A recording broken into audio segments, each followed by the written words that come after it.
Hello, I'm Dr. Dan Beeson at Beeson Wellness Center. Let's talk about ankle injuries.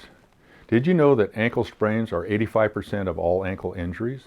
And 45% of basketball players have chronic ankle sprains, with soccer and football players not far behind.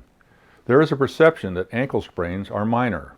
However, up to 70% of the individuals who suffer acute ankle sprains may develop a residual physical disability. Yes, injuries of this nature are commonly neglected, leading to debilitating foot and ankle conditions. Are you suffering with foot and ankle pain on rising and taking that first step? Do you have continuous pain in the arch of your foot? Is your walking gait awkward due to that limited motion and pain? Do you have chronic swelling around the ankle joint? When you come to Beeson Wellness Center, we'll work on finding the underlying cause of your foot or ankle pain. Our goal is to get you off of those long-term pain medications and avoid surgery you might have been told you needed.